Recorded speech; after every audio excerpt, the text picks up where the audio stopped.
हाँ तो hello students, class 12 physics chapter है आपका इलेक्ट्रोस्टैटिक पोटेंशियल एंड कैपेसिटेंस से पार्ट 22। तो आज के टॉपिक का आपका है capacitance of a spherical capacitor.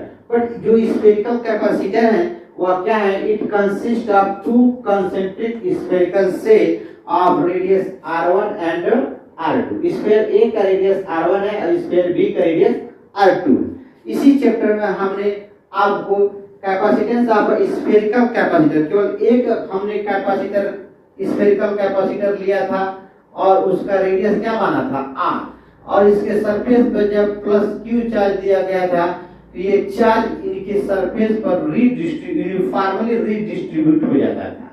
तो इनके कारण हम लोग इलेक्ट्रिक पोटेंशियल फाइंड कर लिए थे और according to definition of the capacitance of the capacitor के हेल्प से हम इस स्फेरिकल कैपेसिटर का फार्मूला प्रूव किए थे। क्या आया था आपका? तो 4 पाई एप्सिलॉन नॉट इनटू क्या आया था आपका r आया था। अब ध्यान दें, सेम आपका यहाँ पर कैपेसिटेंस ऑफ स्फेरिकल कैपेसिटर ही है, लेकिन यहाँ पर कंडीशन क्या है? It consist of two concentric spherical shell of radius r1 and r2। ध्यान दें, एक हमने स्फीयर लिया जिसका रेडियस क्या है O से A का रेडियस, A स्फीयर का रेडियस क्या है r1 है, और B स्फीयर का सेंटर O से रेडियस क्या है r2 है। ध्यान दीजिए, जब स्फीयर A पर आप पॉजिटिव चार्ज देंगे तो यह पॉजिटिव चार्ज रीडिस्ट्रीब्यूशन हो जाएगा इसके सरफेस पे, और B स्फीयर पर ड्यू टू इंडक्शन के कारण B स्फीयर पर कौन सा चार्ज आ जाएगा आपका? तो नेगेटिव चार्ज हो जाएगा, और आउटर सरफेस पर कैसा चार्ज हो जाएगा आपका? पॉजिटिव। ध्यान दीजिए, आउटर सरफेस पर चार्ज कैसा हो जाएगा? पॉजिटिव। ये चार्ज आउटर सरफेस पे क्या हो जाएंगे? आपके पॉजिटिव हो जाएंगे। तो आउटर सरफेस पे चार्ज पॉजिटिव आ जाएगा, लेकिन ध्यान दीजिए, जब इस आउटर स्फीयर बी को आप अर्थ से कनेक्ट करेंगे, अर्थ करेंगे तो अर्थ से कनेक्ट करेंगे तो अर्थ से इलेक्ट्रॉन इधर को जाएगा, और यह इलेक्ट्रॉन जब अर्थ से कनेक्ट करेंगे, जितना भी पॉजिटिव इस आउटर सरफेस पे है, ये सारे पॉजिटिव चार्ज अर्थ के इलेक्ट्रॉन से मिलकर क्या हो जाएगा? न्यूट्रलाइज हो जाएगा। ठीक है, और यह दो कंसेंट्रिक स्फेरिकल सेल है जिनके रेडियस r1 और r2 है। एक बार और समझिए, ये पॉजिटिव चार्ज जब देखिए यहाँ पर स्फीयर ए पर जब आप पॉजिटिव चार्ज देंगे तो स्फीयर बी के इनर सरफेस पर ड्यू टू इंडक्शन के कारण कैसा चार्ज आ जाएंगे? तो आपके नेगेटिव चार्ज आ जाएंगे। कैसा चार्ज आ जाएंगे? Negative charge. और आउटर सरफेस पर कैसा चार्ज हो जाएगा? Positive charge. लेकिन जो ही इस आउटर स्फीयर को अर्थ से आप कनेक्ट करेंगे तो ये सारे पॉजिटिव चार्ज, जितने पॉजिटिव चार्ज आपके हैं आउटर सरफेस बी पे, यह क्या हो जाएंगे? अर्थ में जाकर न्यूट्रलाइज हो जाएंगे, क्योंकि इधर से इलेक्ट्रॉन इधर आएगा और प्रोटॉन को अपने तरफ क्या करेगा? अट्रैक्ट करेगा, जिससे पॉजिटिव चार्ज क्या हो जाएंगे? न्यूट्रल हो जाएंगे, न्यूट्रलाइज हो जाएंगे। यानी अर्थ से इलेक्ट्रॉन आकर इस पॉजिटिव चार्ज को न्यूट्रलाइज कर देता है। क्या कर देता है? न्यूट्रलाइज कर देता है। यानी जो पॉजिटिव चार्ज अभी हमने जो मिटाया है, यह पॉजिटिव चार्ज कहां चला गया? तो पॉजिटिव चार्ज अर्थ में चला गया। पॉजिटिव चार्ज कहां चला गया? तो पॉजिटिव चार्ज आपका अर्थ में चला गया। और ध्यान दीजिए, यहां पर इन स्फेरिकल कैपेसिटर कितने हैं? ए और बी है, और यह कैसा है? कंसेंट्रिक। तो in spherical capacitor it's both plate will be sphere. दोनों प्लेट कैसे हैं? Spherical. Here radius of inner sphere A, here radius of inner sphere A is क्या है? r1, but radius of outer sphere B is r2। यानी inner sphere का radius r1 है और outer sphere का रेडियस क्या है? r2 है।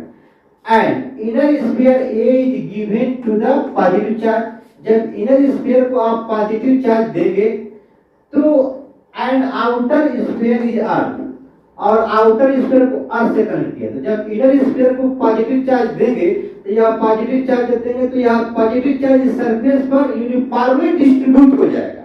क्या हो जाएगा? यूनिफॉर्मली डिस्ट्रीब्यूट हो जाएगा, एक समान मात्रा में फैल जाएगा इन स्फीयर ए पर।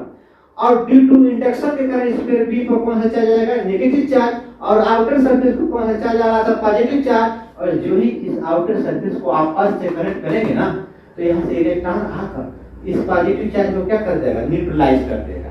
यानी अब देखिए, and inner sphere A is given to the positive charge. Inner sphere A is given to the positive charge and outer sphere B is earth. Inner sphere को ए को हमने पॉजिटिव चार्ज दिया और B sphere को किसे कर दिया? Earth से। Then at inner surface of sphere B क्या है? Positive charge. इनर स्फीयर देखिए, इनर स्फीयर बी के इनर सरफेस पर, बी के अंदर वाले सरफेस पर कैसा चार्ज है? Negative charge is induce and a positive charge of outer surface goes to earth. अब इसमें जो पॉजिटिव चार्ज था वह कहां चला जा रहा है? अर्थ पर। अर्थ में जाकर न्यूट्रलाइज हो जा रहा है। फिर हमने कहा तो जब न्यूट्रलाइज हो जाएगा तो क्या आपको फाइंड करना है? Then to determine its capacitance, यानी इस दो कंसेंट्रिक स्फेरिकल कैपेसिटर का कैपेसिटेंस की वैल्यू क्या होगी। तो आइए डियर स्टूडेंट देखते हैं स्टेप फर्स्ट। इसका हमने स्टेप फर्स्ट में लिखा है पोटेंशियल डिफरेंस। तो पोटेंशियल डिफरेंस, और आप ध्यान दीजिए स्फीयर बी और स्फीयर ए। तो स्फीयर ए पर पॉजिटिव चार्ज, इस पॉजिटिव चार्ज के कारण कितना पोटेंशियल हो जाएगा आपका 1/4 pi epsilon naught into plus Q upon R. Plus के कारण प्लस होता है, बट माइनस चार्ज के कारण, नेगेटिव चार्ज के कारण नेगेटिव पोटेंशियल होगा। तो बी स्फीयर के कारण ए स्फीयर का पोटेंशियल आपका हो जाएगा -1/4 pi epsilon naught into Q upon are.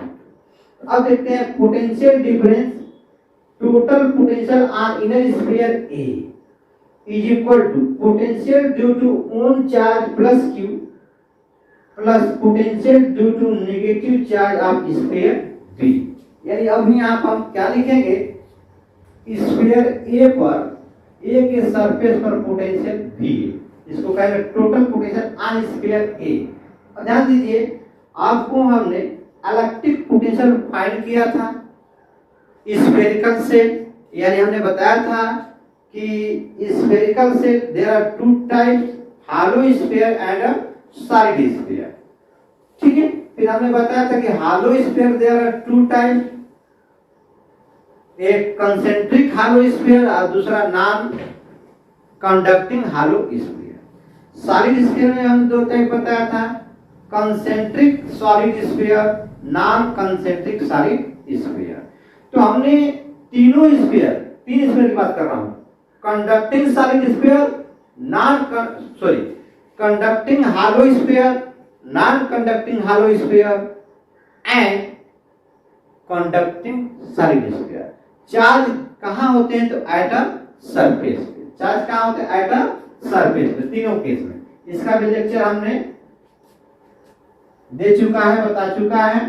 आइए तो पोटेंशियल देखा जाए एट सरफेस ए पर, क्या लिखा जाए? एट सरफेस ए पर 1/a सर, इस सरफेस के कारण, इस स्फीयर के कारण पोटेंशियल देखें 1/4 पाई एप्सिलॉन नॉट इनटू, यहां पर q भी लिख लें, q इनटू क्या लिखेंगे या ऐसे लिखें 1/4 pi epsilon naught into q upon क्या लिखेंगे? r1। अब क्या लगाएंगे? प्लस। अब स्फीयर बी के कारण सरफेस ए पर पोटेंशियल क्या हो जाएगा? -1/4 pi epsilon naught into Q upon क्या लिखेंगे? r2। अब यहां पर देख सकते हैं प्लस माइनस क्या हो जाएगा? माइनस हो जाएगा। प्लस माइनस माइनस, यहां से 1 अपॉन, यहां से q अपॉन 4 पाई एप्सिलॉन। अब क्या कर सकते हैं? कॉमन ले सकते हैं। q upon 4 pi epsilon not हमने कॉमन ले लिया, क्या मिला dear student? 1/r1 minus 1/r2 मिला। इसे आप इक्वेशन फर्स्ट मान लें। ये स्फीयर बी पर आपको क्या मिल गया? सर स्फेरिकल सेल के सरफेस ए पर आपको टोटल पोटेंशियल मिल गया सरफेस ए के कारण और सरफेस बी के कारण। अब ध्यान दीजिए बी सरफेस, जो ये बी सरफेस है यह किससे कनेक्ट है? तो अर्थ से कनेक्ट है, यानी बी सरफेस अर्थ है। और ध्यान दीजिए अर्थ पे पोटेंशियल क्या होता है? तो जीरो होता है। अर्थ पे पोटेंशियल आपका क्या होता है? डियर स्टूडेंट जीरो होता है। तो हम क्या कर सकते हैं यहाँ पे, सिंस स्फेरिकल, ठीक है, since spherical shell B, spherical shell B किससे कनेक्ट है? आपका इज अर्थ से कनेक्ट है, इज अर्थ, ठीक है। तो since spherical shell B is earth. अब ध्यान दें अर्थ में पोटेंशियल क्या होता है? Zero. Hence potential at B, hence potential at B is क्या हो जाएगा? जीरो, यानी that is Vb is equal to क्या मान लेंगे? जीरो। ये हो गया इक्वेशन सेकंड, ठीक। अब हमको क्या फाइंड करना है? Potential difference.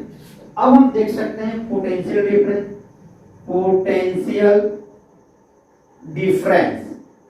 पोटेंशियल डिफरेंस क्या लिखेंगे? Va माइनस Vb, ने क्या लिखा? Va minus Vb। अब ये वैल्यू पुट कर दें Va का, इक्वेशन फर्स्ट और इक्वेशन सेकंड। यहाँ पर हो जाएगा Q upon 4 pi epsilon naught 1 upon R1 minus 1 upon R2 और यहाँ पर माइनस जीरो। क्या लिखेंगे? Minus zero.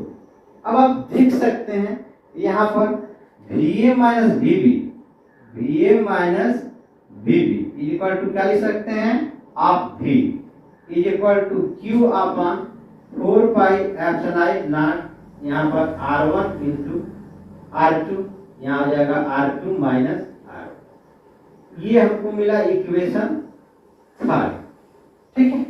यहाँ तक समझ में आया? कोई दिक्कत? किसी तरह का दिक्कत? जल्दी बोल, किसी तरह का दिक्कत तो नहीं है आपके पास?